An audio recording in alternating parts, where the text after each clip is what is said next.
La rédaction de l'Infodrome a reçu dans ses locaux le PDG du groupe Sofia ce lundi 19 août 2024. Face au journaliste Fulbert Kofi, Touré Ahmed Bois a passé en revue toutes les questions sur ses activités professionnelles, à savoir le projet Aquaba City et toutes ses composantes.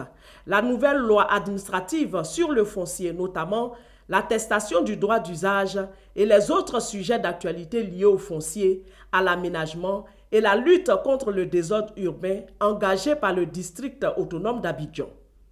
Tel un coup magistral, le promoteur d'Aquaba City a commencé d'abord par décortiquer point par point le projet Aquaba City et toutes ses composantes, les raisons de sa création, son contenu et les difficultés auxquelles il est confronté depuis quelques années.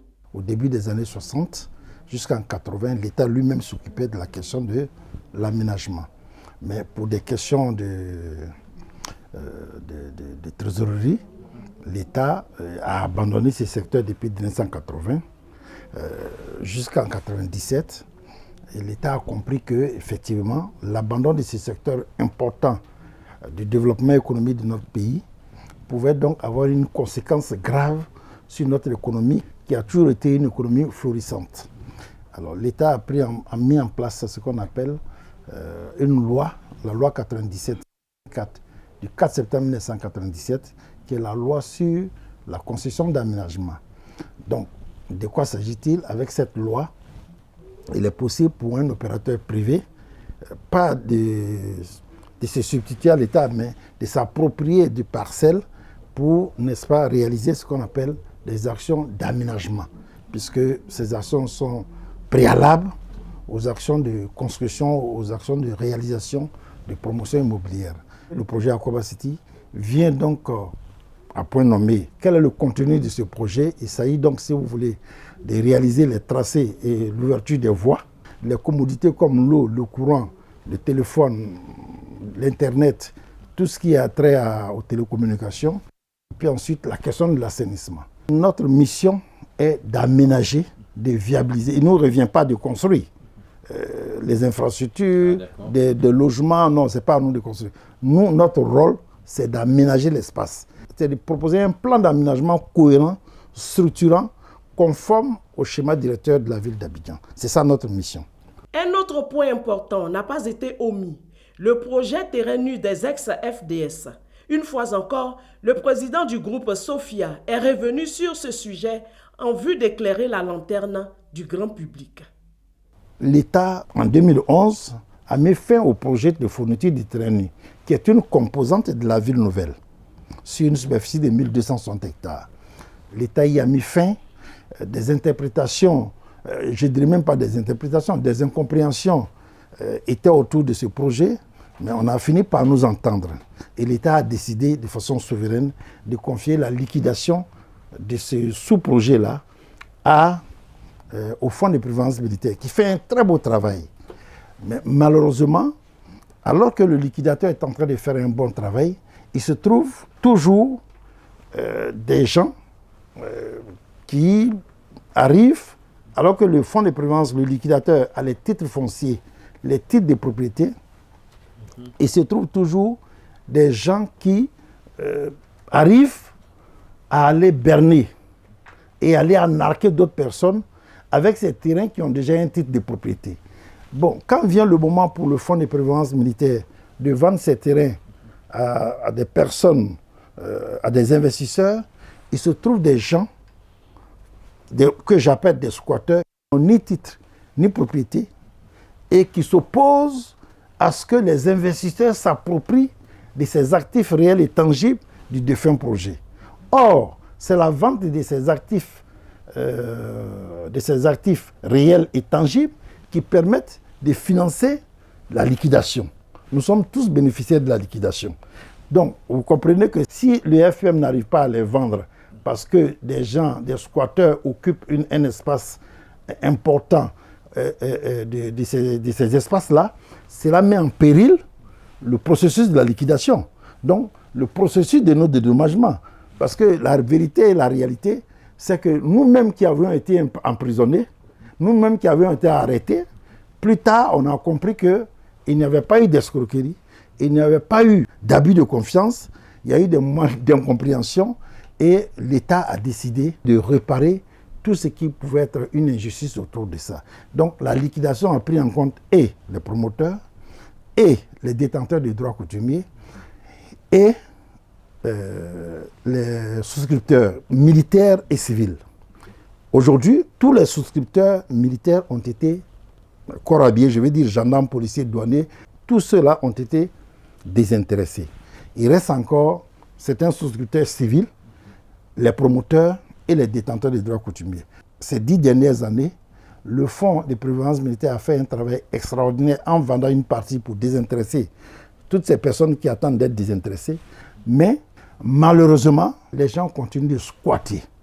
Et quand les gens squattent le terrain et que vient le moment de les revendre à des investisseurs qui ont payé de l'argent et que les squatteurs refusent de partir de ces terrains qui squattent, ça pose un problème. C'est pourquoi nous nous impliquons des fois devant les tribunaux pour que force reste à la loi. Sur la question de l'attestation du droit d'usage, le nouveau document administratif pour réguler et réglementer le secteur du foncier rural, Touré Ahmed Boua salue la décision de l'État. Mais pour lui, ce document présente de profondes insuffisances qui peuvent être corrigées.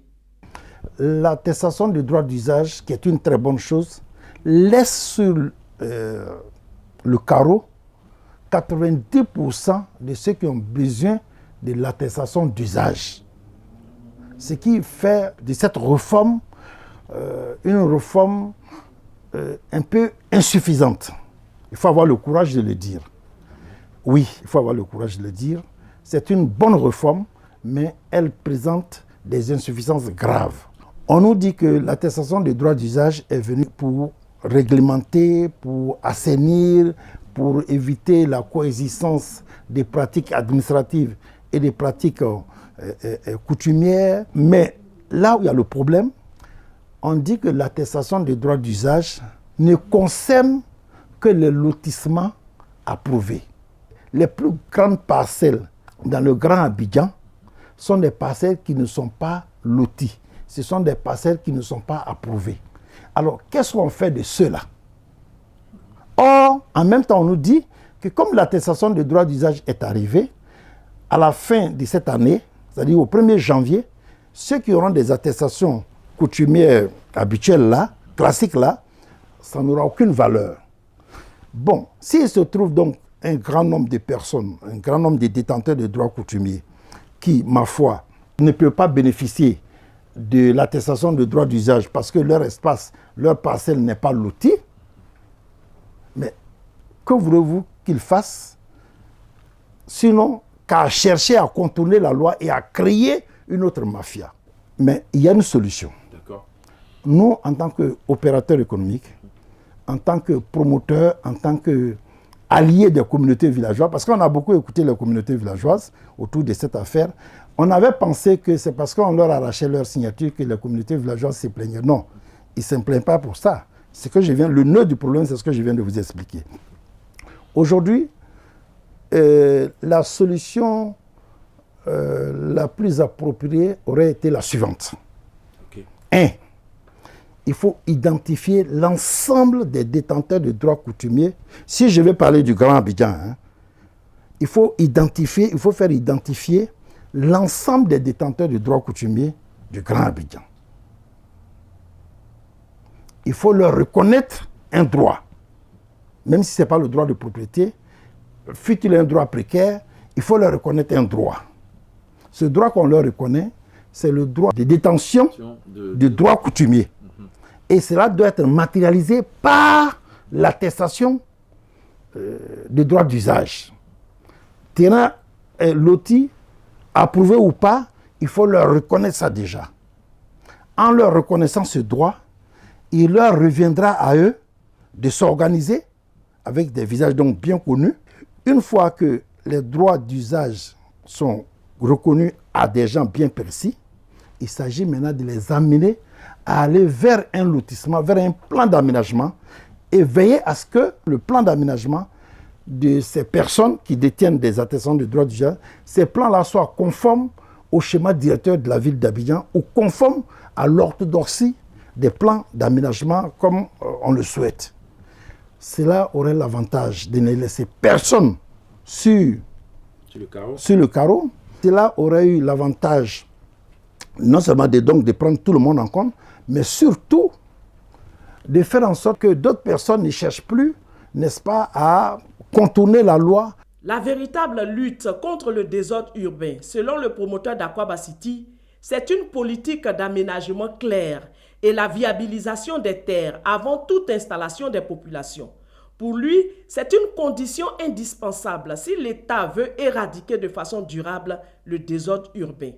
Ces réflexions, Touré Ahmed Bois les a consignées dans son dernier livre intitulé « L'échec des politiques d'urbanisation de tout un continent candidat à l'émergence, cas de la Côte d'Ivoire, diagnostic systémique et solutions prospectives ». La question centrale qui est abordée dans ce livre, c'est la question de l'aménagement. Ici, j'ai écrit ce livre pour attirer l'attention des décideurs vers la nécessité d'aller à une politique d'aménagement claire et nette.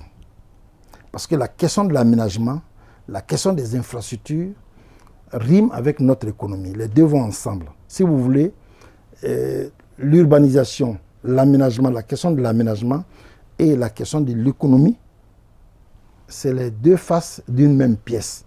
Vous ne pouvez pas dire que vous voulez une économie florissante sans une politique d'aménagement claire avec la réalisation des infrastructures. Vous avez vu que le président Ouattara, depuis 15 ans, nous a amenés vers une économie florissante et notre économie est enviée de partout. C'est parce que les infrastructures, donc l'aménagement aussi, est, si vous voulez, son cheval de bataille.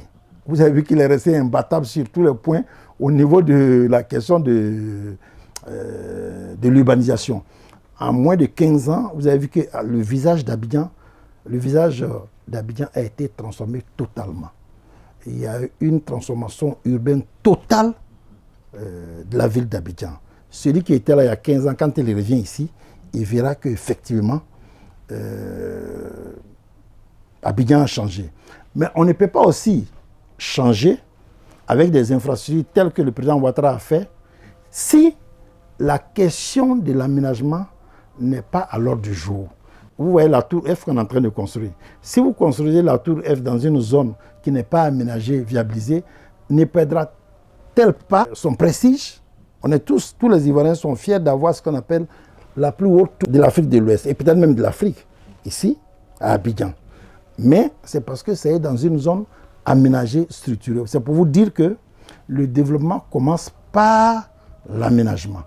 Et le livre que j'ai écrit, c'est pour, n'est-ce pas, attirer l'attention de tous les décideurs politiques pour qu'ils intègrent la question de l'aménagement dans la politique de développement de nos pays africains.